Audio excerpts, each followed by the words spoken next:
This programme proudly sponsored by Johnson & Johnson Band-Aid, Australian Fresh, Jenny Craig and Kraft Mayonnaise. Good afternoon, Australia. As I was saying before, I was so rudely interrupted. It is good to be with you today. In fact, it's great to be here.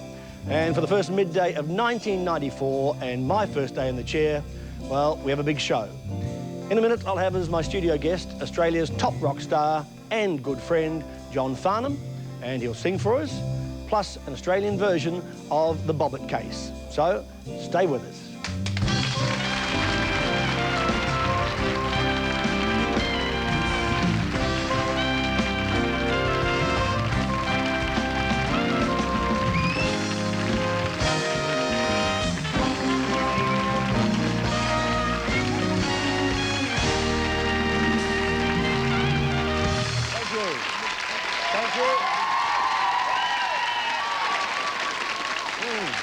Thank you very much.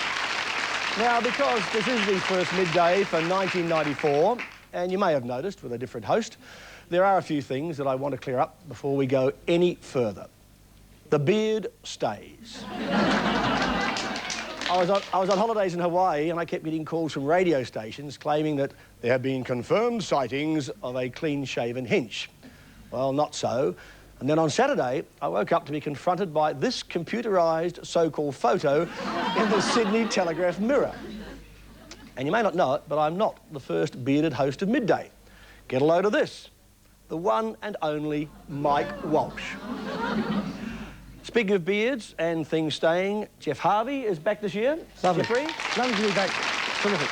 Welcome. Welcome. And we'll also have a lot of the regular segments. Paddy Vorton will be back. I think I'll call him Paul. And Simon O'Donnell. There will be some new faces. One of them, Dr. Jane Barry, she'll be on the program today. And she has a secret which we will reveal later in the program. Now, you at home are going to be able to take part in Midday this year. We'll have some talk segments where you can phone in on issues of the day. And we'll also have a fax line. Before we go any further, though, I want to acknowledge one thing. I want to acknowledge the style and the class and the talent of my predecessor, Ray Martin.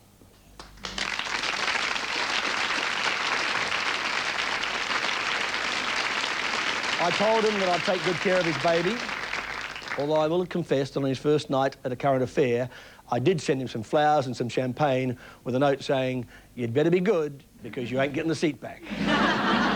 So, are you watching him? Watching Ray? Yes. Got a big show tonight. He's got an exclusive interview with Prince Charles. And you may have just heard that there has been another security attack on the Prince in New Zealand. And we'll have more of that on the program, later in the program. And speaking of royalty, let's get on with it. My first guest ever on my Midday, the King of Rock, the talk of the town. Would you please welcome John Farnham?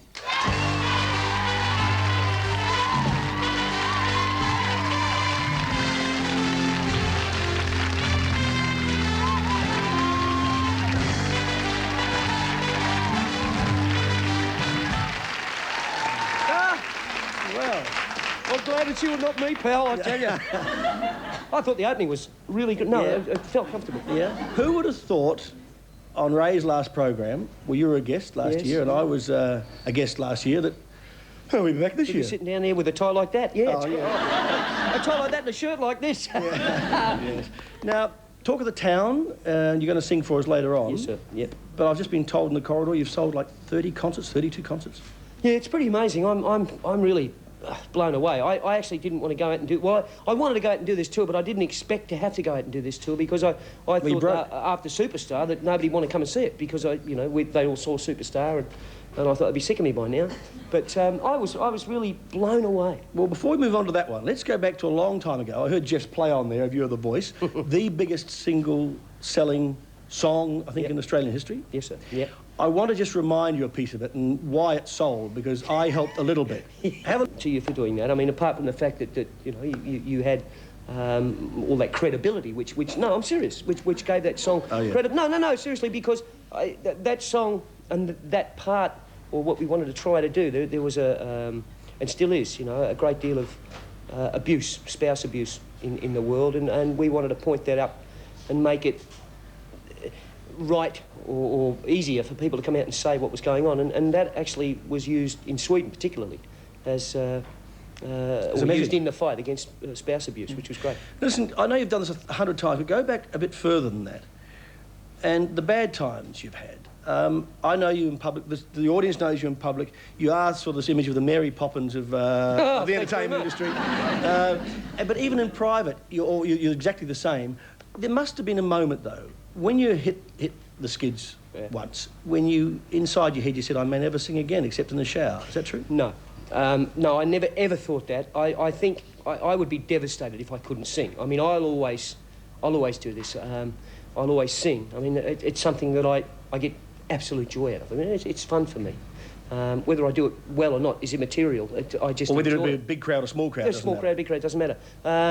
There was times when I thought, I'm never going to get another job, you know, what am I going to have to do to support my wife and family? But that's not just my problem. There are people out there now who are having the same problem, and I can completely relate to it. I'm just very lucky in that I overcame that, and you know, I'm tenacious if nothing else. You know, I'm glad you didn't listen to me because I advised you... You told me to give up, yeah? No, not that. I did tell him last year, and it was at my birthday in February, and he said, I'm thinking of doing Superstar. And I said, don't do it. You did? No, don't do it, you're crazy. Yeah. Well, I didn't realise it was going to be this huge production, not just a concert. Mate, I don't think anybody did, you know, and... How much money did you make out of that? Oh, I think I got $50, $60 a night. I must have made $3,000, $4,000. Yeah. Shut up. Well, what it did do is gave you enough money to indulge this new passion of yours. The horses. Horses. I love them. Now, I'll be on sale tonight with Grace Knight, and she says she's challenged you to a horse race. Oh, has she? Mm. Oh, have you, Gracie? And I said, you're stupid because he's very good. Oh, she's pretty good too. I actually read a piece in her about one of the women's magazines. Must have been in the toilet at home. And I was reading it, and Grace does a little bit of riding. Yes, I'll take her up on that. But you have a corral outside your house, and you run out there in the mornings, and you ride, and you train them, and... Yeah, it's good fun. Well, I don't actually train them. All I basically do is sit on them. You know, I don't know what I'm doing. I don't know what I'm doing on them, but I enjoy it very much. But don't you have to sort of cut cattle out and round them up and roll them up and all that stuff? That's what I like, you know.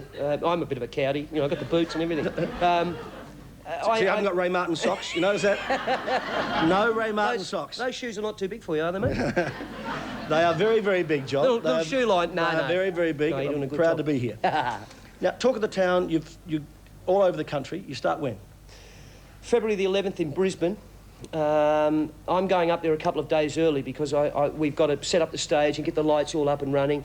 I know basically what I'm going to sing. I just don't know what I'm going to say between the songs yet. Yeah, I know, I know you during rehearsal you forgot the words again. You always at rehearsal, don't you? All the time. I've actually got them written on a couple of spots, but I'm not going to tell you because people will see me looking at them. They're there. Now, I recall the best story about John Farnham, in my experience, was he came to visit me on my farm one time, and he went to use the toilet, and I said, don't use the one on the left-hand side of the building because it's broken, use the one on the right. And he says, oh, it's okay, okay. He's doing me. Can you believe that? It's okay. So off he goes to the broken one, and he comes out and he says, it's fixed, used to be a plumber.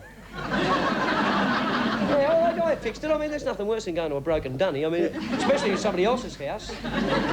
He also said I used this on holidays. I had a plumber to my house, and I used the John Farnham line. He said the one thing is a plumber's creed: never chew your fingernails. Yep. Yeah, that's the stop me from biting mine. Is that true? Now, why would you do 10 concerts in Melbourne? I mean, is that sort of... I don't know. That's phenomenal. That's phenomenal. I really don't know. I mean, that's it, though. I think... I don't think... Well, we definitely won't be doing any more in Melbourne. That's it. See, I heard you saying in another interview somewhere that when you've done this, people are getting sick of you and you want to go away for a while. Yeah. Yeah, I believe that. This is going to be the last tour I do for quite some time, I think. I just... No. Oh, no. I'm not giving up. I'm just going to take a long rest. But could you take 6 months to a year off? Oh, yeah. In fact, I intend to take perhaps a couple of years off and just... Oh, no, I'll still do stuff. But I Well, it's unusual. I mean, Streisand at the MGM Grand getting a $30 million, just a bit more than you got for Superstar. Yeah. Yeah, about $30 million more. First time she's sung in concert in 27 years. Yeah, gee, that's amazing. Well, that's $1 million a year. Well, I could live with that. I'll come back for that. All right, don't stay away that long. No way. You're going to sing 2 songs for us tonight. If I can remember all the words. Yes, we'll give you the concert dates a little later in the program. And after the break, we'll have John's new single, Talk of the Town. Thanks, mate.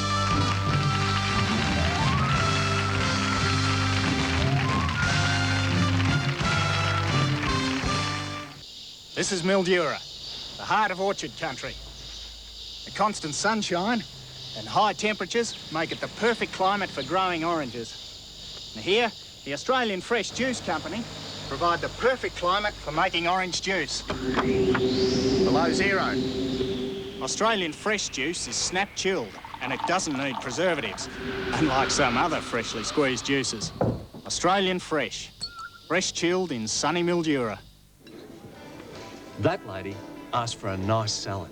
I said, don't take that one, take this one. It's only got half the fat. How come, she says? It looks the same. Kraft mayo, I said. Kraft only has half the fat of some other regular mayonnaises, so naturally it's better. OK, she says, and she loved it. So then she says, seeing it's only got half the fat, you can give me twice as much. A healthy salad naturally deserves Kraft mayonnaise. Now also in a new Easy Squeeze from Kraft.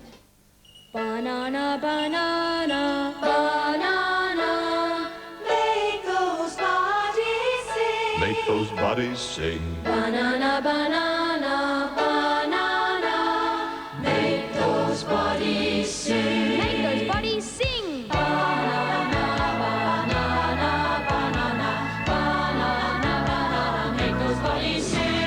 Make those bodies sing.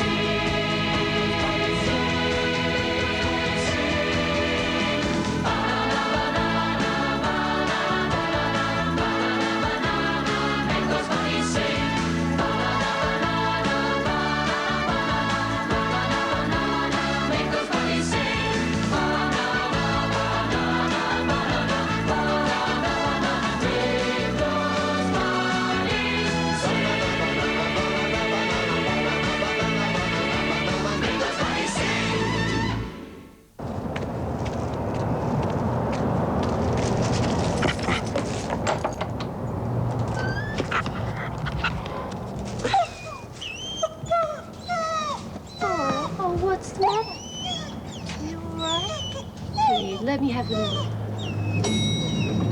Dogs will do anything for the real meat goodness and great taste of moist, chewy Good-O. Doesn't your best friend deserve Good-O every day?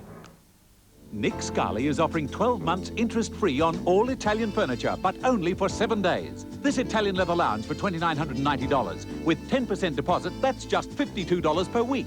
12 months interest-free at Nick Scali Furniture. New Duck Bluey, the champion of toilet hygiene.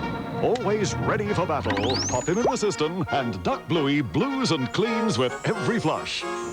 New Duck Bluey, the champion of toilet hygiene. I couldn't be happier than to introduce John Farnham and his band as my very first musical guests on Midday. As far as I'm concerned, it doesn't get any better than this. John is here with his new single, and remember, all the royalties from the sale of the song will go to the Sydney Lord Mayor's bushfire appeal. So please welcome John Farnham and his band with Talk of the Town.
Tonight, on A Current Affair, the interview only Ray Martin could get. A television exclusive with Prince Charles. We're not all made like James Bond. The press, the public, and the pressure of being Prince. I'm not the boss. Paul Keating's Republic. Nothing's inevitable. And does he want to be King of Australia? Liable to be denied the great chance to be King of Australia. Also this week, mums versus mums.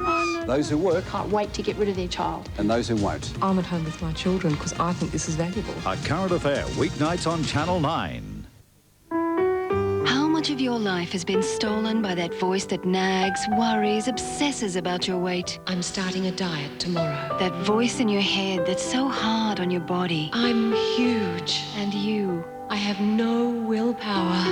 And what would you do if you could have that time back?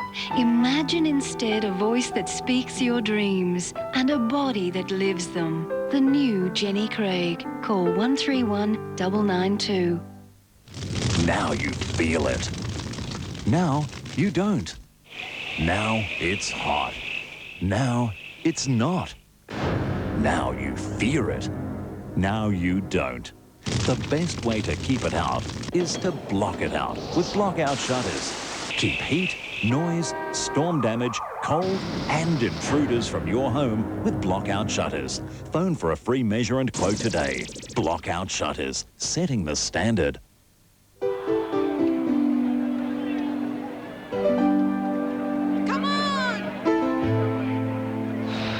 I hope he's had his week, Bix.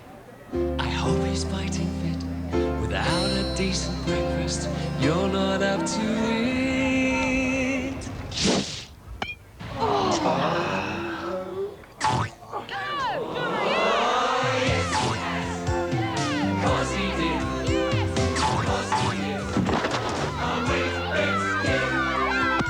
You think clearer, feel livelier, and perform better after a decent breakfast.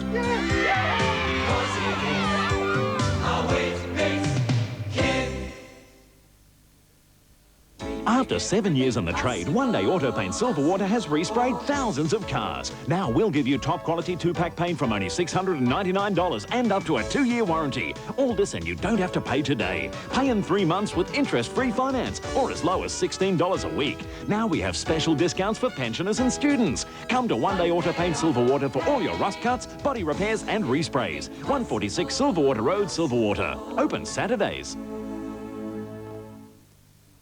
Copper Art has the perfect finishing touch for your home with these superb patchwork quilts slashed to just $49 single bed, $79 double or queen size. That's right, $49 single, $79 double or queen. Unbeatable value, but only at Copper Art now.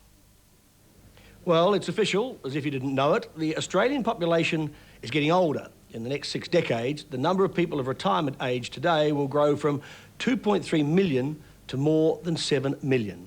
So if you're not going to be a drain on the National Health Services, I guess we'd all better start taking a bit of care of ourselves now. And with some good advice on how to live to be a happy and healthy old age, welcome Dr. Jane Barry. Now, Dr. Barry, I am... before we get on to this, I said in the opening comments that you have a secret that we're going to reveal on the Midday show today. And that secret is that you're pregnant. That's true. That's true. Only a small secret, though. And how many weeks? 20 weeks now, so we're exactly halfway there. All right. So I mentioned it here because throughout the program and throughout the year, we're going to sort of follow your mind and body through all the stages. Watch Dr. Jane waddle. Yeah, watch Dr. Jane grow in the job. So I think that'll be fantastic. We'll be able to have segments on that. But speaking of age and birth, I'm 50 this year. In fact, I'm 50 this week. And in fact, I'm 50 on Wednesday. And I suspect they're going to do something about this. So we talk about the ageing population. What can I expect at 50 and then say at 60 and 70, whereas all things start to fall apart? That's right. Well, probably ageing starts from when we're born, so don't panic. 50 isn't such a big milestone. It's like the Irish saying, the longer you live, the sooner you die. That's right, exactly right. Certainly around midlife, probably the commonest complaint we get is bad eyesight. And it's the old thing, my eyes are fine, Doc, but my arms are too short and they can't hold the book far enough away. And that's so it's not just vanity when men hold in restaurant men, you see them holding menus like this, you know, to try to read? It's really interesting, actually, because one of the things people believe is that if they don't use glasses, they won't need glasses, because they put their glasses on and suddenly they can see things quite clearly. They take them off and they realise just how blurred everything was, and they think, oh dear, the glasses have ruined my eyes. Yeah, I got caught with that. I was at the farm one day, and one Saturday, and I picked up the paper in not very good light, and it was a couple of years ago, and I said to Jackie, I must have a terrible hangover. She said, why? I said, because the newsprint's blurry. She said, you're 48? I said, what does that mean? She said, you need glasses. And I said, oh, rubbish, I can read there and there and there and all that. That's exactly But in right. fact, it just almost overnight, you can suddenly deteriorate. And it's the near vision. Distance vision is fine, it's the reading that's the problem. What about things like, they call it the body's biggest organ? Yes? No, it's not. We're talking about the skin. Actually, again, that's a very good issue, because one of the things we take for granted with age is our skin will deteriorate, that we'll get wrinkly and the skin will sag and we'll get blotches and pigment changes. But what's really interesting is in Australia, what we think is ageing is often not ageing at all, it's sun damage. I lived in England for a while. And cigarette damage. Well, cigarettes as well, because of the carbon monoxide, it decreases the oxygen supply to the skin. But in England, the women in middle age look much more beautiful than the ones here, and because we age more quickly, and it's sun-related. Well, for men and women, hair, I mean, men's hair falls out because of testosterone, apparently, more quickly than women. But the greying of hair, do we know if women go as grey as fast as men? Well, again, it depends on your family background. In all things in life, choose your family very carefully, because what they are is what you will become. That's that sexist thing about look at your mother-in-law if you're going to get married, because you know what your wife will look like in 20 years' time. It's not such a silly thing, Derryn.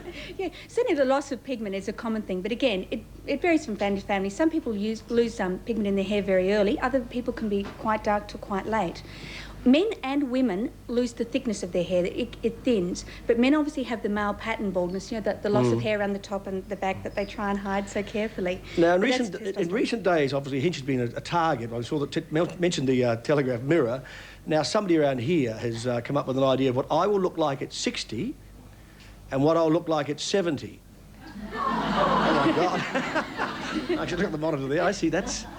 Derryn, I'm not so much worried about you, it's your clothes. Yeah. That's Nadia's fault. Now, is that 60 or 70? That's 60. OK, what's 70? Oh, God, Charlton Heston. I don't mind that at all. Now, quite seriously, though, for women, obviously the menopause is one of the biggest challenges for them. That's right.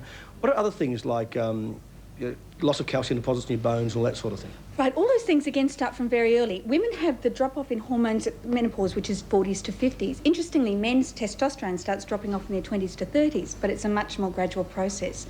But certainly loss of hormone affects all body systems, from bones to muscles to joints to skin to hair to hearts and everything else. But again, a lot of the things that we blame on age aren't in fact age. For example, heart attacks become more common as we get older, but a lot of that is our lifestyle. A lot of that is the diets we have, the lack of exercise, the smoking, and all the other factors that go into it. Yeah, I sometimes worry about old athletes and old joggers and old footballers who, as they get older, their chance of arthritis must increase dramatically from all the damage they've done to the knees and elbows over the years. They're the orthopaedic surgeon's dreams, because especially the footballers, I mean, they have terrible knees in their old age. Arthritis, we always used to believe it was purely wear and tear, and I'm sure that's still a component, but obviously other factors. Any injury will make a joint more prone to arthritis, and particularly footballers, they can get it very early in life. But there are other factors again, and again it comes back to the genes. Some families get arthritis really, really early, and yet some people can be very mobile into their 80s and 90s. Once we can find out what their gene is, the potential for decreasing it's enormous. It's really exciting. Well, not so much physical, but the mental side of things. And I'm not talking about Alzheimer's and those conditions, but what about just basic memory loss? I mean, do you have to become Vera vague, or if you keep using your mind, appearing on Sale of the Century, can it help you? Is it like a mental muscle? Yeah, we believe it is. We believe that if you don't use it, you'll lose it, with all things, whether it's musculoskeletal or memory. One of the things that's interesting about memory is that we become more paranoid about it as we get older because of our fear of diseases like Alzheimer's. I mean, if a young person forgets to buy something in shops, they go, oh, well, never mind. Where an old person goes, uh-oh, this is it. This is the beginning of the end. And yet young people are more likely to use external cues. And things are like, you know, the bright young things running around town with their filofaxes and their diaries and the electronic organisers. And so they rely on those external cues to help them remember things. I mean, in our house, it's the kitchen calendar. It's not on the kitchen calendar, it just doesn't happen. Whereas an older person won't do that because they think they don't need to. You know, what I'm doing is not that important, so I don't need to write it down. But if they did that, they would find that they would remember more things. But the other part of memory that's interesting, you've actually got to store it before you can retrieve it. And a lot of things like, Granddad might seem a bit vague and you tell him something, he doesn't remember it. It may be that he didn't hear it in the first place. So it's not a memory problem. Or doesn't think it's important. Problem. Well, concentration's the other thing. Depression in elderly is not uncommon. And with depression, they don't concentrate as well. On the bright side, though, surely as you get older, there are other things that are positives, like you are not fighting so hard to strive and be successful in a career. You have more leisure time, if you can afford it. You've got all those other goodies. Your kids are off your hands. They've got a life of their own. So surely there's an upside to it as well. I mean, we're just painting gloom and doom here, but there's got to be an upside. For many people, midlife is the happiest and most secure time in their lives. As you say, they've arrived, they're confident, they know who they are, they know what they can do, they know what they can't do, and they accept it. For many people, they're at the peak of their career. For some of them, they're as financially secure as they're ever going to be in their whole life. And as you say, they don't have the juggle of establishing a career and managing little tiny babies and trying to pay a huge mega mortgage and all those sort of things. So they can actually relax and enjoy life and smell the roses as they go. Yeah. All right, Jane, 20 weeks. We'll keep track of you in the weeks to come. Down. Okay. Thanks for coming on the program. Thanks, Derryn. Dr. Jane Barry.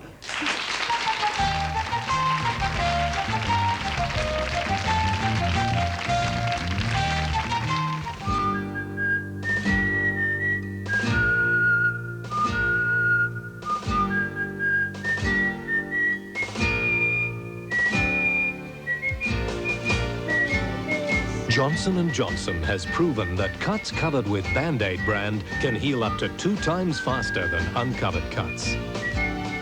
Keep cuts covered with Band-Aid brand, and they can heal up to 2 times faster. Band-Aid brand from Johnson & Johnson. Where do I get my new idea? Olivia and Matt's marriage shock as they go their separate ways. Carmen Lawrence tells new idea about her love child. We reveal Greta Skarke's baby kidnap horror, Ray Martin's Aboriginal heritage, and Desperate Di cracks under palace pressure. Where do I get my new idea? This Queensland woman had 3 husbands at once. Now she's planning a 4th. New idea with Matt, Olivia, Carmen and Desperate Di. Where do I get my new ideas? Right here, every week.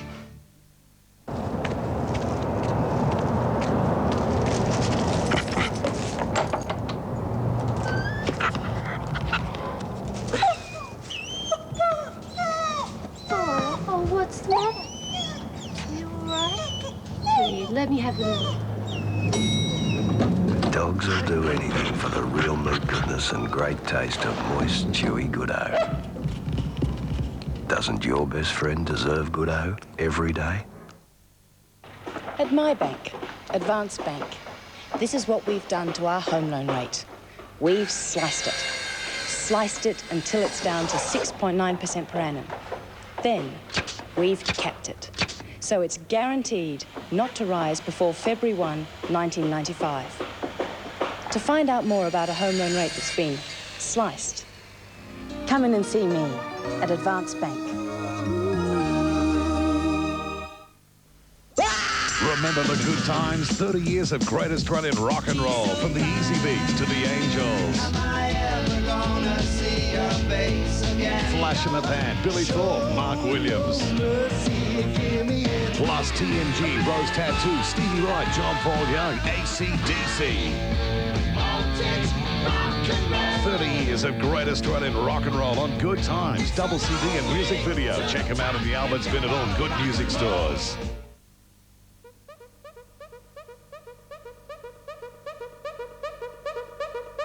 Hasta la vista, baby.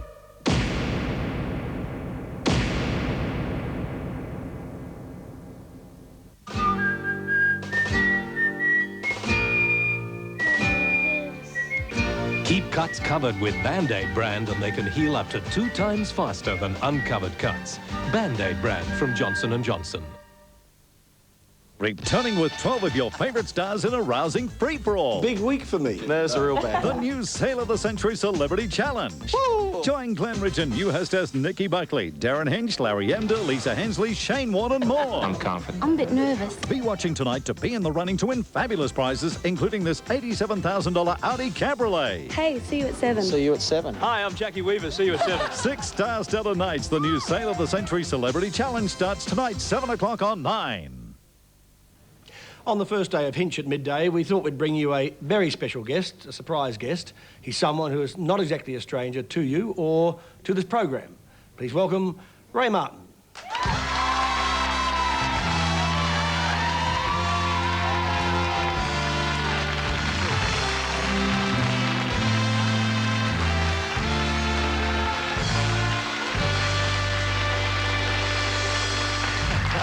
Thank you very much indeed.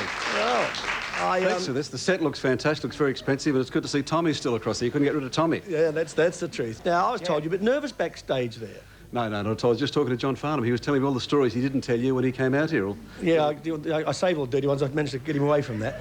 Now, just before we came on today, quite seriously, there was a story out of New Zealand about a security scare for Prince Charles, yet again. You'll be talking to him tonight, and we'll get to that. But let's have a look at that first, the security scare against Prince Charles in Auckland. A man apparently came out of the crowd. A hairspray rather than aerosol hairspray, we now learn. It's pretty close, but that's been the tour, hasn't it? He's really gone out of his way to make sure that people can get close to him on security. But you see, whether it's hairspray or whether it's a starter pistol, just the fact they get that close to the Prince of Wales is frightening. And anybody like Ian Kiernan and John Fay, I think they're very brave men to be running towards what looks like a gun rather than running away from it or diving. I think both men, all the people on that stage, especially Prince Charles's security guard, to turn your back on a man who may have a gun is pretty... Yes. It's real Clint Eastwood stuff, isn't it? We, of course, asked you about that for this interview tonight, and I suppose most Australians have thought, did he not know what was going on, or was he just super cool? And so I asked him about that, and he said, I was waiting on there were 2 young students who were going to come up to accept merit prizes, merit awards. And he said, so I thought they might come up the centre, and suddenly this young chap, he said, this young chap burst out from the side, and I thought, he's hellish key to get his award. And he said that he fell over, and I saw the Premier and a bunch of policemen on top of him like a scrum, and I figured that there was something else going on. So I said, but so you weren't cool? He said, well, I didn't run away or lie down, but he said, it's not like Hollywood. He said, it's out there. He said, what happens is that it happens so quickly. And he said, I'm not exactly... He said, we don't do it the way James Bond or Indiana Jones would do it, where to go blap and they drop on the floor. He said, it all sort of just happened. So I said later in the night, did you think in your room, gee, that could have been a real gun? And he said, I did. I thought, but I can't do anything about it. Do you think he puts on a facade like that of trying to have the stiff upper lip and... Because he showed no tremor in his voice when he went back to giving the awards. Somebody uncharitably said they thought he might be thick. They didn't really realise what was happening, and I don't go along with that at all. But well, we've both covered the White House. If that had been the White House and a president in that situation, someone in the White House would have said, PR would have said, now what you got to do is go out there and just pretend to be cool. He didn't do that. He sort of regrouped and said, well, I didn't know what was going on. I thought it was a student coming, but then again, you know, he didn't run or fall over. I think that was fairly impressive stuff, but overall. Yeah. I mean, is he cool or is he relaxed, those sorts of things? We've both interviewed his father in the past. I did an interview a long time ago. One of those for 60 minutes. mean-spirited old bastards I've ever talked to in my life. What would you say? Well, I would say he was a pompous ass. I'd say he was a pompous ass, his father, and I expected the worst in this one. I thought, well, what am I going to get the chip off the old block? In fact, he was friendly, he was easygoing, terribly relaxed. Told us at one stage, he said, I said, but all these trips around us, all these things you've got to do in Australia, you never get half an hour with the Aboriginal people here, half an hour with the street kids there. You know, there's never a chance to get involved in the things you really want to get involved in. And he said, well, that's the tour's organised for me. And I said, but you're the boss. Can't he ask? That's what I said. I said, you're the boss. And he said, no, I'm not the boss. He said, don't keep saying I'm the boss. He said, other people run... He said, we don't run the place. Other people run the lives. When you get an exclusive interview like this, what sort of restrictions do you have? Because there must be levels of things you can't talk about. We couldn't talk about Camilla.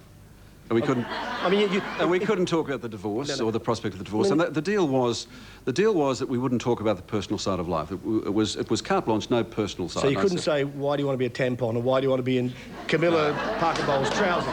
I probably wouldn't have said that anyway, Derryn. I probably wouldn't have said that, no, that was the agreement, that we just don't do that. And I think that you get interviews like this because you stick by the agreements. Yeah. What about the Republic? Was he forthcoming on that? He was forthcoming in everything. He was forthcoming. He said, I said that Keating had said to us, Mr. Keating had said to us that he thought the speech at Darling Harbour, that the Prince was in fact giving a wink and a nod to the Republican debate. He said, well, no, he misinterpreted that. He said, what I was saying is that you're free to go and do what you like. Talk about any of this as you should. He said, we don't own you. Australia's not some toy that we own as royals, that we own. He said, it's up to you to decide. He said, if we made money out of you, and he said it about 3 times, he said, we don't make any money out of you, Australia. He said, if we made money, it might be different. But we don't make money. At the end of the day, you have to decide. And I got the impression that he was saying, I have deep affection for Australia, and we will have no matter what happens. But if you decide to go the other way, well, so be it. But on Australia Day, the speech seemed to me to be embracing the Republican debate very strongly and almost giving at least an amber light, if not a green light. In the days since then, he seems to have rode back a bit. In the grabs I've seen in the promos for your program, he seems to have rode back, saying, look, the monarchy's not just a bad idea. Maybe you want to keep the monarchy. Yeah, I think John Howard and others will be quite happy with the interview tonight in terms of what he says. I think what he's saying, because he's quite if he has any knowledge, it's probably about plants and polo and history. He's far more charismatic in the flesh than he appears to be, isn't he? He's a far more handsome man. I mean, people... Jerry Connolly has, you know, jug ears and all that sort of stuff. He's a very urbane sort of person. Yeah. And he's not exactly Mel Gibson, but... No. But he was quite animated. He was quite... At one stage I said to him, you're talking about the role of the Prince, and I said to him how he said he wasn't his own boss. And I said, well, that's funny because this is about second question. And I said, on the way up here in the cab, which is true, to Government House in Brisbane, the cabbie said to me, I think he's got a bugger of a job. So I said to Prince Charles, the cabbie said he thinks you've got a bugger of a job, and I think most Australians would agree. And he laughed and said, well, I'm glad they appreciate that. He said, I find people in the UK who say to me they'd like to have my job. And I say, be my guest. Be my guest. Be my guest. Well, I remember when Di was out here, when they were together some years ago, and there's a function they're at, and I was talking to her, and I think Philip Adams asked her what sort of television she watched. And she said, oh, I love shows like Dynasty and Dallas. And she said, because I like to see how the other half lives. And I thought, you are the other half.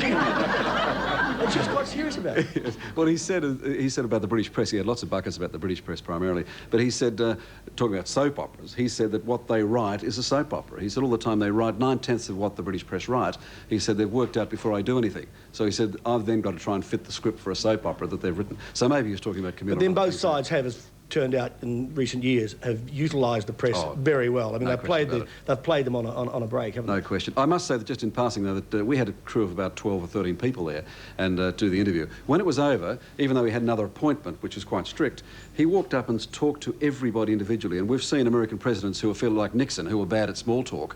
He was very good. He was interested in what they were saying. He talked to everyone, the camera and the sound people, the makeup woman, etc., etc. He went right around there. So it was nice and calm and, as I say, quite impressive, much more than I'd expected to be. Yeah. Enjoying the new job? Yes, I'm enjoying it. Yeah, I enjoy it. I miss... As I said, they are watching. You are watching? Well, thank you for that. I miss good friends like Jeffrey, of course, and I miss this program. But nevertheless, we move on, don't we? Yeah. Now, the interview tonight... it's the whole program. The whole program. The whole program? Yeah. It's a chat. I mean, I don't think we've... it sounds like a PR plug if you say that you haven't seen Charles like this before, but I've never seen him like this before. Yeah. Look forward to it. Now, I know you sent me a fax wishing me all the best and giving me some advice, which said ignore the wind-up signs. Yes. First day, I'm not going to do that. Ray, thanks for coming on the program. Thanks, mate, very Ray much. Martin, thank you. Thank you. Thank you very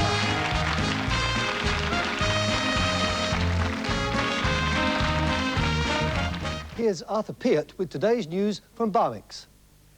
Thank you so much, Jeff, and hello to everybody from the Barmix stores. Barmix are offering this week a wonderful new pie maker and electric grill. Makes wonderful eggs, non-stick coating, easy to cook. You'll love this idea. Very simple indeed. A perfect result every time. Ham, cheese and tomato, fruit pies made out of sliced bread. Wonderful indeed, with cinnamon and cream, hot dogs, hamburgers, toasted sandwiches, and wonderful steamed vegetables are just a few of the great ideas. You can have 200 different pie fillings made with this wonderful product here. Today I've made this beautiful dessert right here with strawberries You can see right here, just put it in a little foil envelope like that and top on a little bit of cream, and that is just so delicious. You can make these in an instant, so you don't need lots of pots and pans.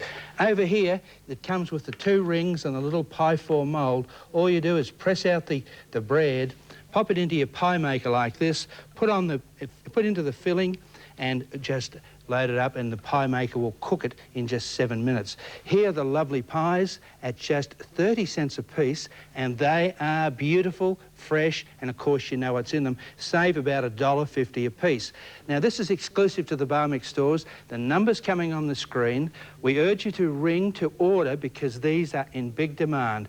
It's very hygienic, very, very powerful, and you will love it. This is it, the Barmix Pie Maker, exclusive to the Barmix stores, and I'll be back tomorrow. But in the meantime, remember, it's as easy as pie with the Barmix Pie Maker and electric grill. You will love it. Thank you so much, Jeff. See you tomorrow. Bye-bye. Tuesday at 9, a brilliant double not to be missed. At 7:30, Joe Beth Taylor presents all new hiccups, mishaps and setups in the return of Australia's funniest home video show. Shake your nerves and rattle your brain. Then at 8, join Steve Jacobs for the premiere of A Word From Our Sponsor. I'm afraid I'm going to have to ask you to accompany me.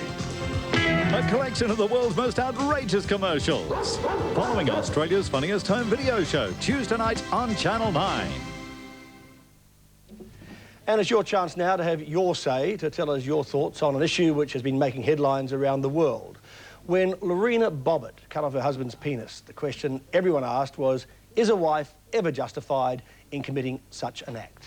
Soon we'll be talking to a Brisbane man who went through that same horrifying experience, and you can call and talk to him on 1800 640909.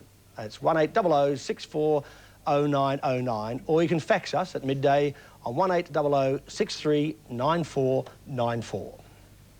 And now something different. My next guests have been dubbed self-styled songsationalists, irrepressible, incomparable. They are 3 gals, and I guess I use that word advisedly. They are triplets who were born just 15 minutes apart, and they are still together after decades of entertaining with their own, shall we say, unique singing style. They've become a bit of a cult, actually. Please welcome Millie, Alina, and Edie Del Rubio. Welcome. Welcome. I had been warned, but it is quite daunting seeing you in triplicate like this. The first time I bet. Yeah, and they always say an overnight success. How long can you say have you been singing together as a group? Oh, a long time. It's close to 40 years now. Yeah. We've been singing together. Now you lived at various times in the Panama Canal Zone when you were youngsters. Born there, yes. Born there, lived in Washington.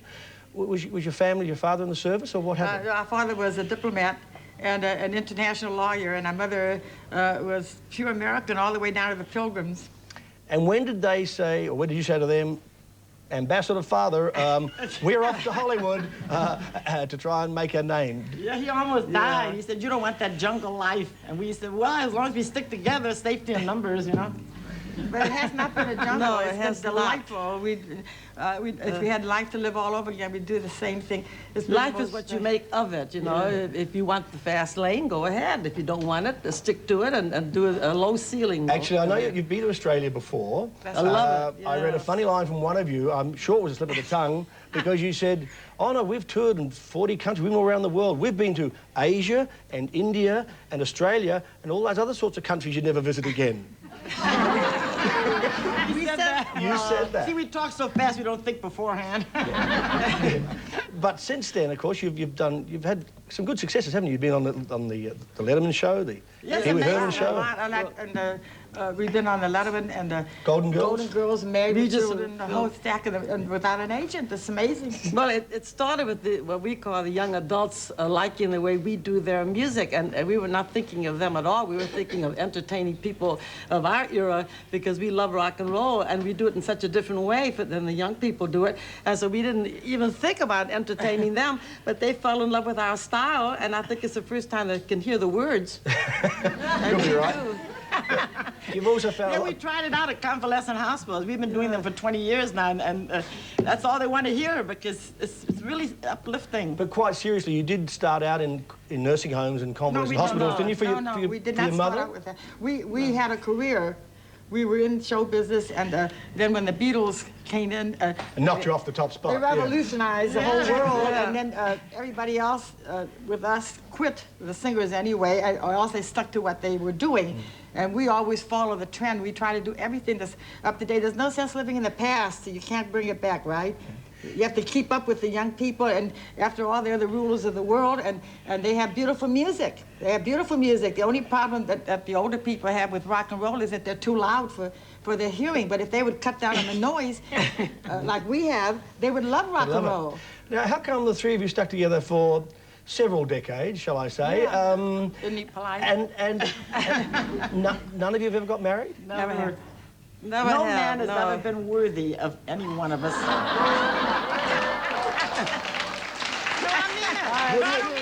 Wouldn't it be more of a case of if some guy took a shine to one of you, the other two would be getting away and say, you're not breaking up this gang? Well, I'll tell you very truthfully, one fellow that I was very interested in was from Australia. And you had a lucky escape. He made the remark. He's the one that made the remark. He said, I don't want to be the first one to break you up because this is something, it's God-given, and I don't want to break it up. If somebody else starts, okay, I'll follow. Yeah. Well, I'll give a list of where you're going to be appearing. You're playing at Kinsella's in Sydney, then you're at the Adelaide Fringe Festival, and of course, then you'll be at the Melbourne Comedy Festival, and that's a big festival every year these days. That's what I hear. So what we're going to get you to do now is, because I haven't heard you play, although I did hear you rehearsing a little bit before I snuck in and turned it on so I could hear you. So why don't you, the way you're dressed, take us out with a very popular number, the Nancy Sinatra and Boots Are Made for Walking. Okay, thank you. The Del Rios. Fine, I'm going to stand up for that.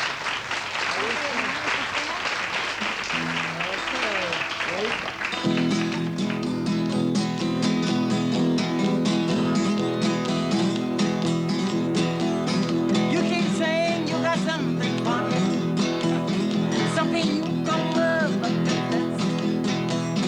you've been a messin' where you shouldn't be a messin'. Now someone else is getting on your mess. These boots are made for walking, and that's just what they'll do. One of these days, these boots are gonna walk all over you. You keep lying when you ought to be a true man. You keep losing when you ought to not that. You keep shaming when you ought to be a changer. Well, right is right, you ain't been right yet. These boots are made for walking, and that's just what they'll do. One of these days, these boots are gonna walk all over you.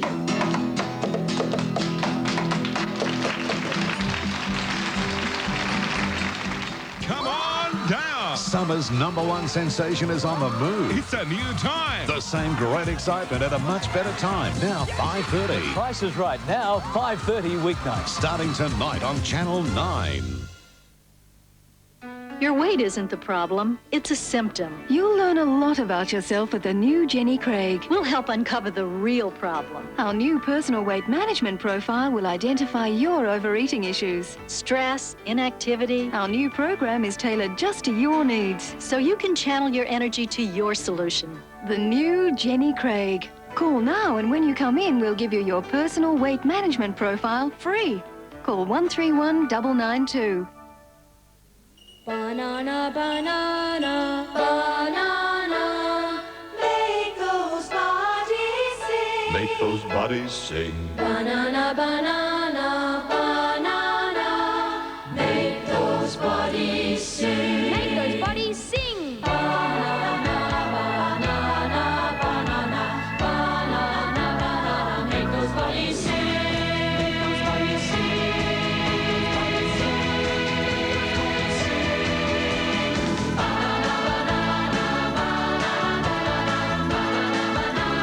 Make those bodies sing.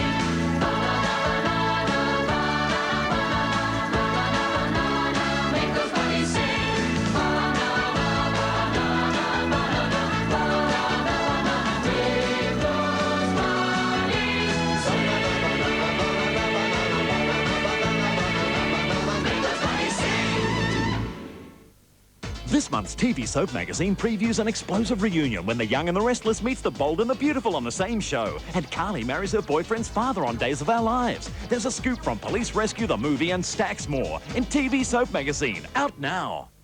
It's Nick Scali's 7-day offer with 12 months interest-free finance on all Italian furniture. This Italian bedroom is only $2,190. With 10% deposit, that's just $38 per week. 12 months interest-free at Nick Scali Furniture. Have you called Cresta yet? What a sale. Prices on all their quality blinds have been slashed. Up to 50% off their summer blockout blinds. And a huge vertical for only $98. Now that's what I call a sale, so ring Cresta now.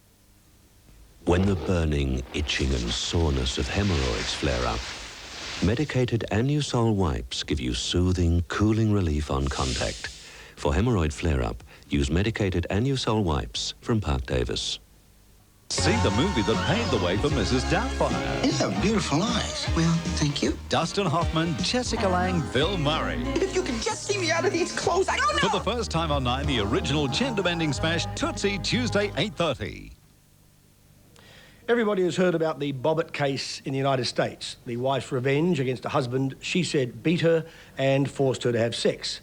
Lorena Bobbitt cut off her husband's penis with a kitchen knife. She was found not guilty on the grounds of insanity, and Lorena Bobbitt is now in a psychiatric hospital. The husband is busy selling his story to Hollywood. We'll take some calls on whether or not you think a wife ever has the right to take such drastic action, whether you think that either or both of the Bobbitts are guilty. But first, the Bobbitt case brought back some painful memories for our next guest. He still has nightmares about the morning 9 years ago when his wife attacked him with scissors and cut off his penis. Please welcome Len Dunn and his second wife, Joyce. Thank you.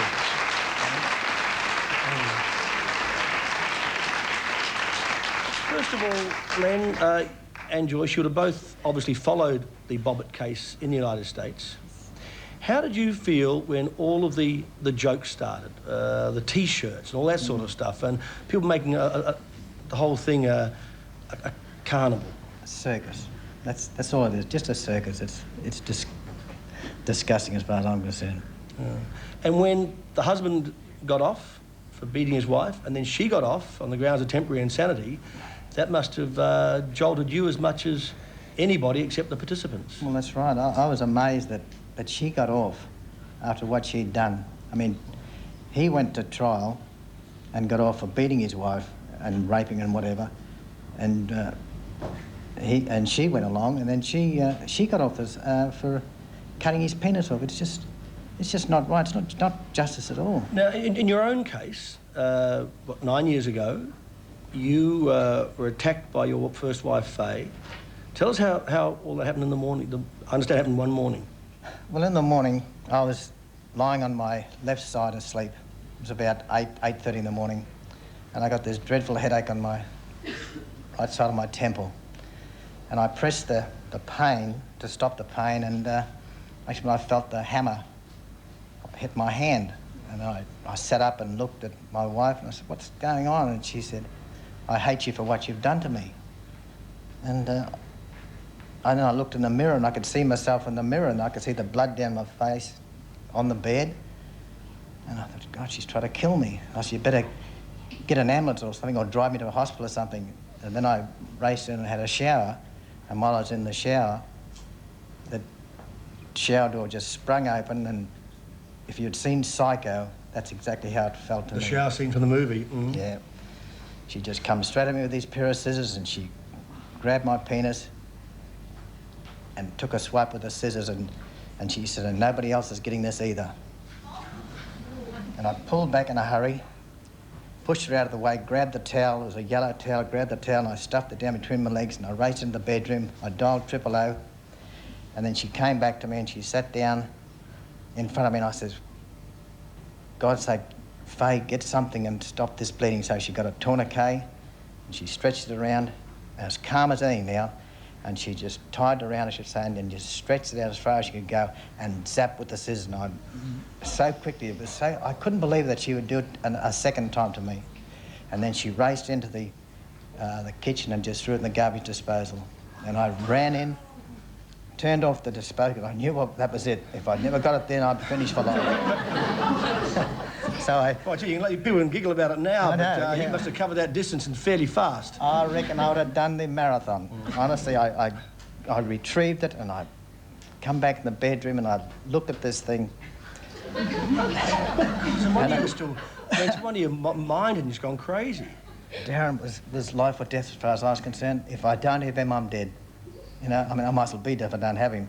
So I just held him in my little hand like that, and I said, "You poor little sod." And that's the truth. And then I remember going, because I just received a Red Cross card from the Red Cross where I give blood, and it had all my particulars on the card. So I retrieved that card, and I'm sitting there with the towel here, and this like that, and in comes the ambulance bloke, and he said, "She's right, mate," because I went, you know, I can't think of the movie now, but the little boy asked for more.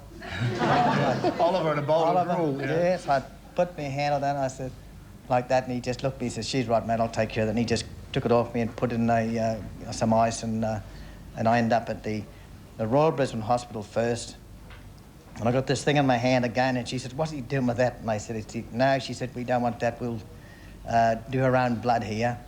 Then they were x-raying my head, and then they said, "Quick, put him back in the ambulance, take him to the PA hospital. There's a microsurgeon there on duty straight away now," so they whipped me over to the PA hospital. And reattached it. And reattached it. Now, the motive, your wife says that she was having pills and alcohol and didn't know what she was doing, can't remember it all, but it was because you and Joyce, you'd been having an affair, is that right? Well, yes, seeing one another. But it all started back long before this, Derryn. And then Len was sort of shut out from home after he lost his son. Yeah, that's right. Your son Bradley died of leukemia. Right. He died from leukemia, and our marriage just never got back on track again. We just drifted further apart. Did you feel guilty about this? Oh, terribly. Still do. I'm not moralising here, it's just that Still do. you feel that I had some involvement? Yes. Yes. But you tried to patch your marriage up, and then eventually you two got married. Yes, we both went back. And What I can't understand, I'm sure the audience probably could understand, after your wife had done this to you, and you were let out of hospital, you went back to live with her?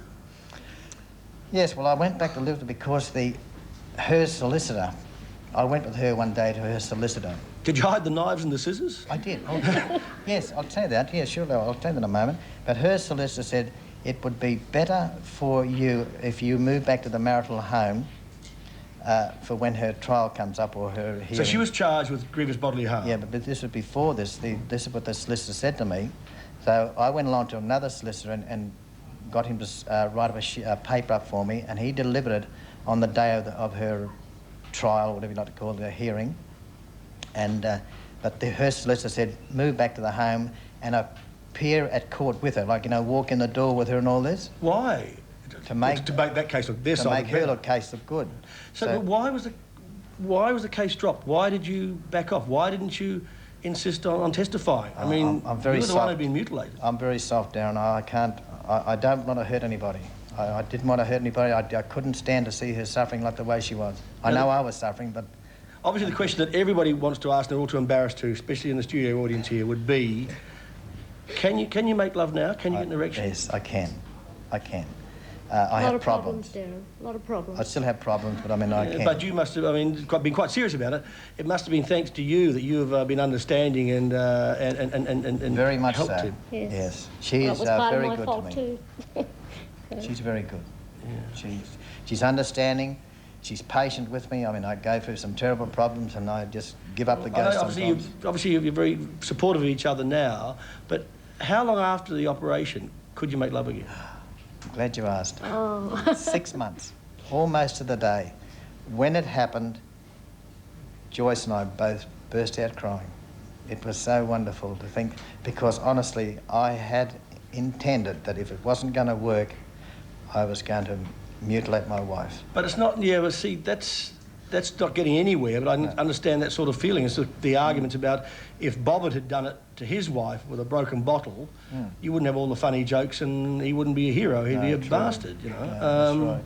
And so you understand the feelings. But what makes it, even though, I mean, sex isn't everything, and having a male organ isn't everything for a man, but the embarrassment would be there with your mates because our society says it has to be that way, right? That's right. So it hurt you in more ways than one. You took early retirement, you did all those things? Well, yes, I have a disability with my hearing. From the hammer attack? From the hammer attack. I can't hear very well on that right side, and I suffer quite regularly from dizzy spells, which, you know, can lay me out quick smart.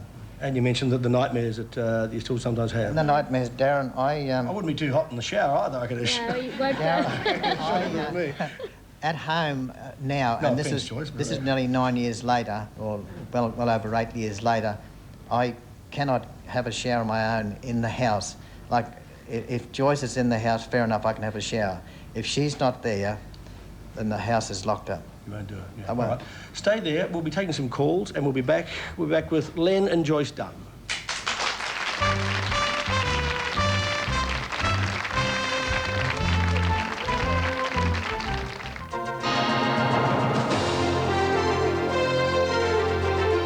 Newsbreak, brought to you by National Mutual. Good afternoon. New Zealand police have arrested a man who tried to attack Prince Charles with an aerosol can. He got to within 3 metres of the prince before he was wrestled to the ground. A woman is recovering in hospital after being shot in the stomach in Sydney's northwest. She was injured when a gunman robbed a service station in Baulkham Hills. A man accused of holding a 14-year-old girl as a sex slave has been remanded in custody. It's alleged the 23-year-old man held the girl in his home for a year. The UN Secretary-General has called on NATO to authorise airstrikes in Bosnia. The call follows a mortar attack which killed 68 people in a Sarajevo market. And a Sydney Harbour ferry and the luxury liner QE2 have escaped with paint damage after bumping into each other at Circular Quay yesterday. We'll have full details of those stories for you tonight in National 9 News at 6 o'clock. That lady asked for a nice salad. I said, don't take that one, take this one. It's only got half the fat. How come, she says? It looks the same. Kraft mayo, I said. Kraft only has half the fat of some other regular mayonnaises, so naturally it's better. OK, she says, and she loved it. So then she says, seeing it's only got half the fat, you can give me twice as much.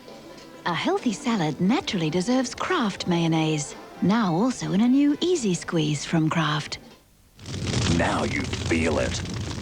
Now you don't. Now it's hot. Now it's not. Now you fear it. Now you don't.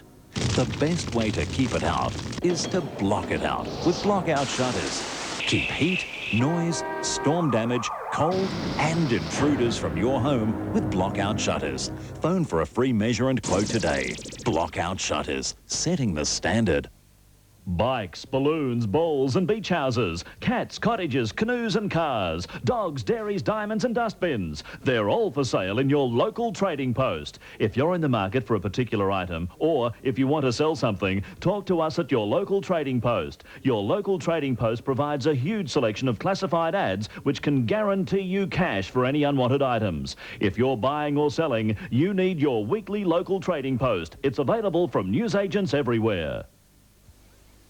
In Woman's Day this week, Elle's breasts steal the show and secret photos of Jacko with young Home Alone star. It's all part of my day. Camilla tightens her grip on Charles. Aussie love guru's wife tells my years of hell and Shannon's real-life fling with Luke Perry. It's all part of my day. Why women marry convicted killers. Ted Danson unveils his new love. Win exciting Talk to the Animals trip and find your Valentine with our palm reading special. Woman's Day is all part of my day.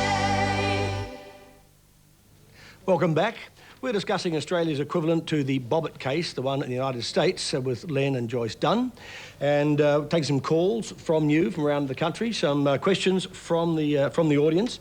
One fax I have here from Alice Rogers of Keysborough in Victoria, and she says quite specifically, no person ever has the right to mutilate another person. And I'd agree with that.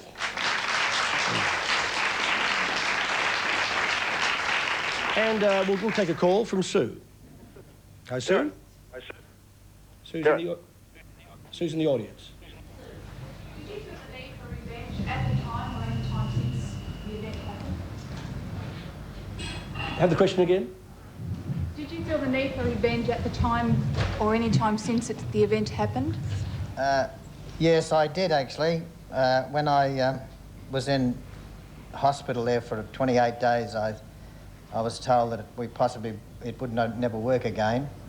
I had a tube and a catheter in my stomach, like, you know, so that I couldn't use it. And I went to a psychiatrist there one day, and he said to me, "What's your problem?" I said, "Well, you know, if it doesn't work," I said, he said, "Well, we hope it to work properly as, you know, as a bladder." And I said, "What about sex-wise?" And he said, "Well," he said, "How old are you?" And I said, 52. He said, "Well, you've had a good innings."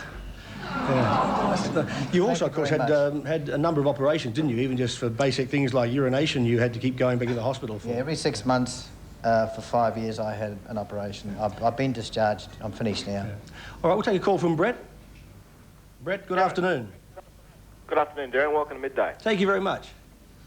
Derryn, I feel if the boot had been another foot, I feel that the man would have been forced to have been found guilty by public outcry. Seems to me all the jokes happen when it happens to a man. If it was on the other foot and, say, the woman had her breast mutilated, I feel there's no way that he would have got off. I actually go along with that a bit, and I think some women would agree with that too, because it's if it had been a mutilation, say, by a male on a wife, you wouldn't see T-shirts saying, you know, Lorena Bobbitt for president and all that sort of stuff. I think I mean, you're going to get jokes about any event, whether it be an earthquake or Prince Charles having that security scare or Azaria Chamberlain. That seems to be some people's sick jokes just seem to abound. But in this case, I think you're right that that if the boot had been on the other foot, that the man would have certainly gone through the legal process. Okay, thanks for calling. And we'll take another call. Hello? Narelle? Yes, it is. How are you going, Derryn? I'm fine, thanks. That's good. Look, all I'd like to say is I think it brings home this Bobbitt case, the male's attitude toward women in our society. For years, women had been violated. We walk down the street in fear of being sexually attacked, and one woman violates a man, and it's a public outcry. It just does not make sense.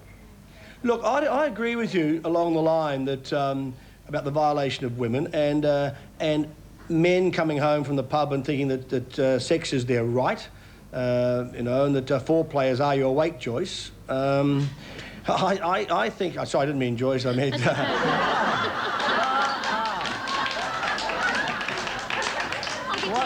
What a Freudian slip! But you still can't take the law into your own hands. We'll go back to the audience to Valda. Question for Valda. Yes, I'm wondering, Len, if your ex-wife has ever expressed regret, and also if she has ever found a man game enough to form a relationship with her. What was the first question? Has she ever expressed any regret? Has Faye ever expressed regret? Not to my knowledge. No, I don't think so. Do you know where she is? Does she have a husband, a boyfriend? She has remarried, would you believe?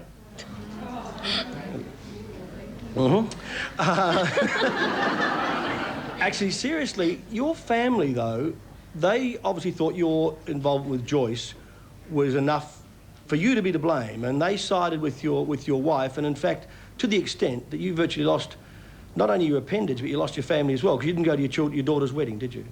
No, I didn't go to my daughter's wedding. I knew it was on, of course, and an hour before the wedding, I sat outside in a car that had the dark windows, and I waited, and she arrived, and I just sat in the car crying, of course, and then she went into the church, and I went to the back of the church, and I watched her and heard her say her vows, and I was very happy. Then I came back to the car and sat there again, and I waved in. I got a bit of gamer, and I waved to her bridesmaid, and she come over, and she saw who it was, and she went and got my daughter, and she come over, and we kissed and cuddled and cried a bit, and she said, "I'm sorry, Dad," and I said, "Kelly and I wouldn't spoil your day."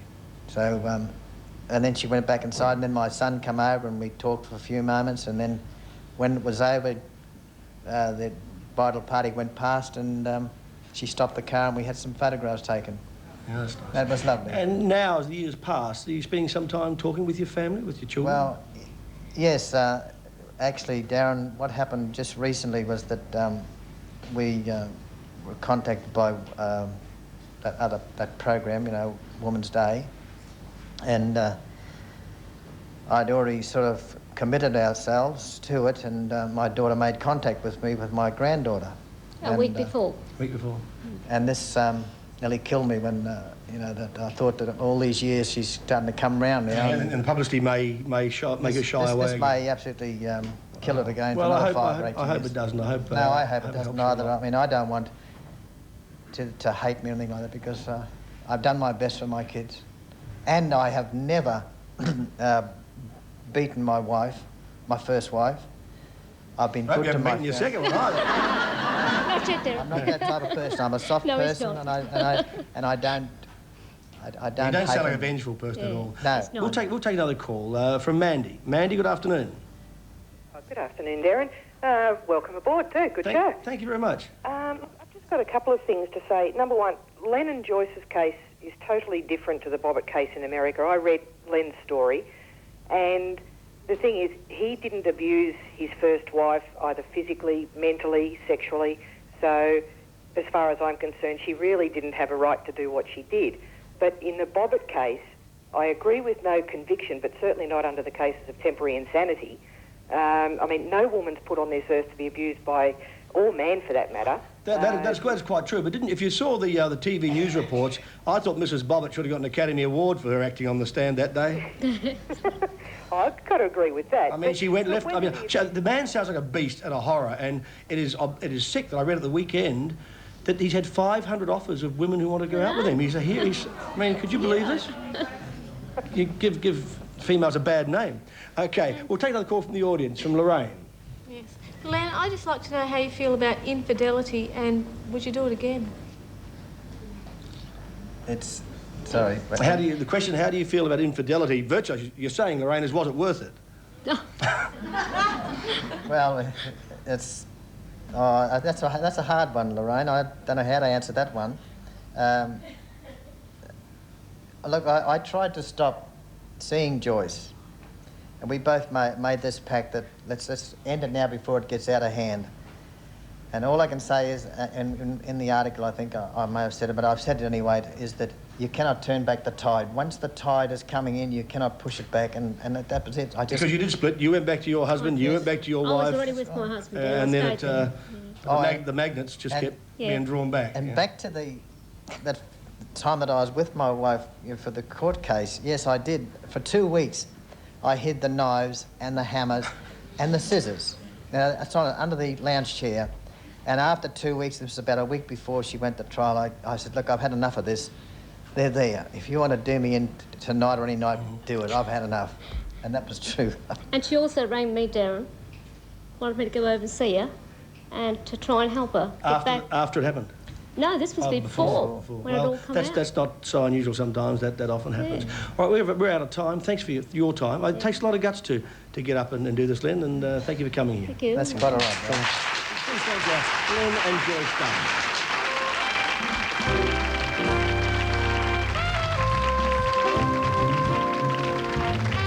Tonight, 8:30. You better dial 911. Unstoppable Steven Seagal. In the all-action blockbuster, where the only thing hotter than the movie is the man himself. Now's the time. Tonight, 8:30 on 9 Hard to Kill. This is Mildura, the heart of orchard country. The constant sunshine and high temperatures make it the perfect climate for growing oranges. Now here, the Australian Fresh Juice Company provide the perfect climate for making orange juice. Below zero. Australian fresh juice is snap chilled and it doesn't need preservatives, unlike some other freshly squeezed juices. Australian Fresh. Fresh chilled in sunny Mildura. Excuse me. If you made a telecom STD call to anywhere in Australia for 5 minutes at peak time, what's the most you could possibly pay? $15 maybe? That's $6. Bet $8 or $9. $2.62. I would say, oh, wow. Who's going to do that? Telecom. Ring this number and find out how a telecom flexi plan could save you even more. Would you trust just anybody to steam clean your valuable carpet? Or would you call the cleanest name in the business? Only Grace Brothers Cleaning Services can offer you all this. and guarantee customer satisfaction every time. And this month you'll get unbeatable value. 5 rooms for only $75 and your hallway for free. Just call 714-3373. And speak to the cleanest name in the business. So, how's your new girlfriend? Oh, you'll see. She'll be here soon. And you're eating onions? Yeah, I love them. She's going to love your onion breath. Doesn't matter. I've got PK. After you eat, have some PK. PK has that clean, fresh taste and a freshness burst that refreshes your breath. PK has a freshness burst that refreshes your breath. PK. I'll have a $5 scratchy. Thank you. There you go. There we go. Oh, that's Tess, this is Scratchy. Hey, Tess, this is Scratchy. Oh. All right, there you go. Thank you. Okay. Thank you. Okay. I have won! I have...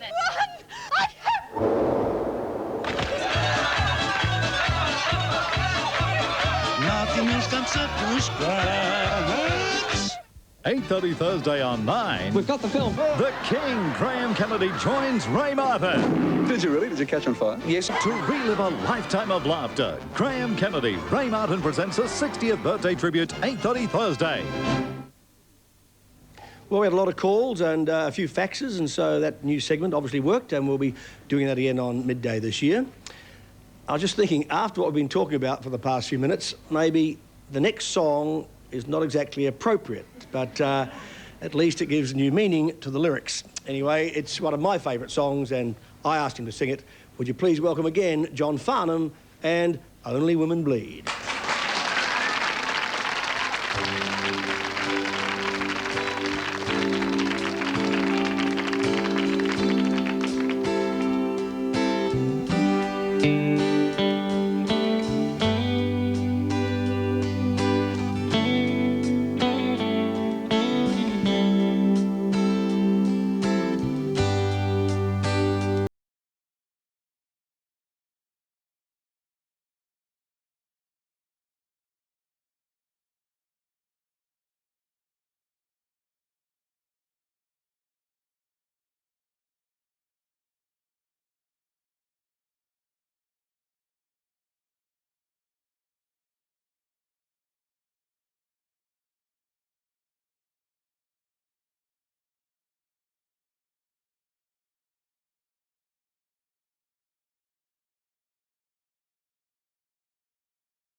The story of the first time Should have admitted it, we didn't notice. No, I'm sure I'll get letters. The first time I met you, I'll never forget this. Weaver rang up, Jackie rang up, and she said, I've got this new boyfriend. I said, oh, great, it's good for you. Who is it? She said, you won't like him. I said, no, come on, who is it? She said, you won't like him. And then hung up on me. So I rang her back and I said, oh, come on, now tell me who it is. She said, it's Derryn Hinch. I said, you're right, I don't like him. I swear, this is when you were very big in radio. And she said, well, look, you better get used to it, because we're going to be around in about half an hour for a drink. I said, don't you bring that bastard around my place. Oh, excuse me, got carried away. So you arrived sort of half an hour later and I fell in love with you as a human being. And, you're one of the best kissers I know. Oh, on that note, thank you, guys. Now, this is the business end of this for you guys. Yep. Talk of the town, your tour dates for Talk of the Town. Brisbane, the 11th of February, the 14th of February. Adelaide, the 17th of February, the 20th. Perth, the 23rd to the 26th. Sydney, the 3rd of March to the 7th. Melbourne, the 10th of March forever until March the 22nd. Then, and also Newcastle, Canberra and Tasmania. Tickets for those programs went on sale today. Thanks, mate. Thanks, mate. I might take the rest of the night off. Congratulations. It was great fun. Thank you.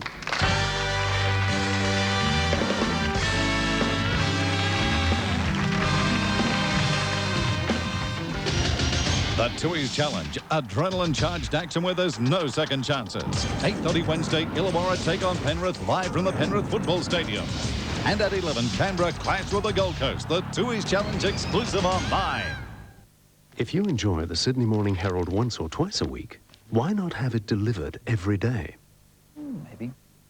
To fully appreciate Australia's most informative and entertaining newspaper, we'll deliver the Herald to you for 4 weeks, absolutely free. Just pick up the phone and dial 333 833. Do it. 4 weeks free. Got that in your head? Me Tarzan! No, me Tarzan! You not dressed like Tarzan? Me go shopping! At Lowe's! Caramel business shirts. Long sleeve, short sleeve? Yep, only $12.99. Bond's penguin shirts. Striped. Good in the jungle. $20. Slash to $12.99. Who are you? Me Jungle Jim. Look good in jeans. Britannia jeans. $40. $29.99. At Lowe's. Me Jane. Which one's Tarzan? Him. Like to add a little oomph to your windows? With Luxaflex, you can't go wrong. Luxaflex has Australia's widest choice of styles, from traditional Holland blinds and Venetians to modern verticals and energy-saving Luxaflex duet shades. Or these very stylish timber Venetians called Country Woods. From Australia's largest range, we think you're going to love living with Luxaflex. For expert window fashion advice in the comfort of your own home, call this number now. Lisa, I want some more. More? More? More? Lisa, potatoes and more. New Potatoes and More from Maggi makes choice Tasmanian potatoes more tasty, more cheesy, in no more than 10 minutes. You couldn't ask for more. Ask for more? New Maggi Potatoes and More. They'll be back for more. Cypack.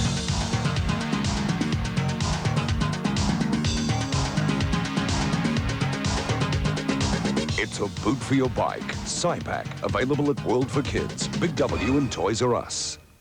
If you like to keep well informed, call 333 833 and get the Sydney Morning Herald home delivered for 4 weeks, absolutely free. 4 weeks free. Got that in your head? Returning Friday, an all-new season of Burke's Backyard with the latest on soil mixes and watering. See that? It's still dry inside. Plus Paradise Beach star Robert Colby, an exciting new video pet competition and heaps more on Burke's Backyard Friday, 7:30 on 9. And that just about wraps up day one of Midday 1994. Sting's plane was late getting into Brisbane, so we hope to have him on the program later in the week. Tomorrow we've got Ben Kingsley from Schindler's List. He'll be in the studio. Magnificent film, make you cry. I want to thank you all for being such a good audience. This is my first audience, and so thanks for being here. Thank you, Jeffrey and the band. Terrific. Yeah, thank you. You did terrific. Thank you. Thank you, Jeffrey. And the best day to do this, special congratulations to my personal assistant of 10 years, Susie Yeager Hughes, and her husband David. She had a baby boy this morning, Nicholas James Hughes.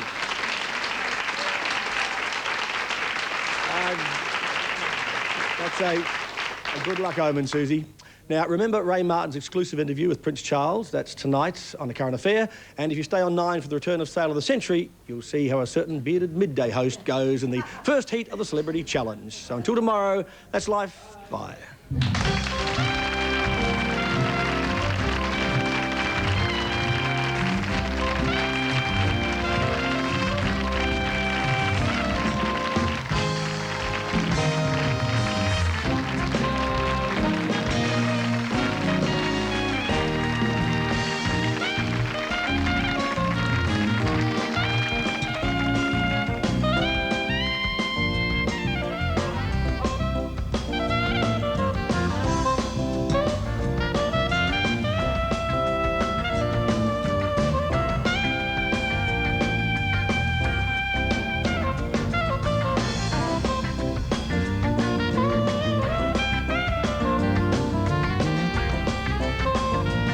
Sydney, our guests choose to stay at the Seagull Townhouse.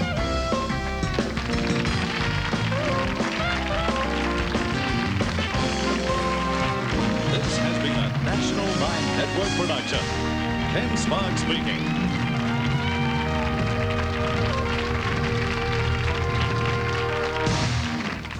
This program proudly sponsored by Johnson & Johnson Band-Aid, Australian Fresh, Jenny Craig and Kraft Mayonnaise. There are still some seats available for Midday with Derryn Hinch tomorrow. So if you're over 16 and would like to be part of the studio audience, please call 958-9999 right now and join in the fun. A decade ago, Tall and Dean achieved something that most can only dream of. The leather jacket group, but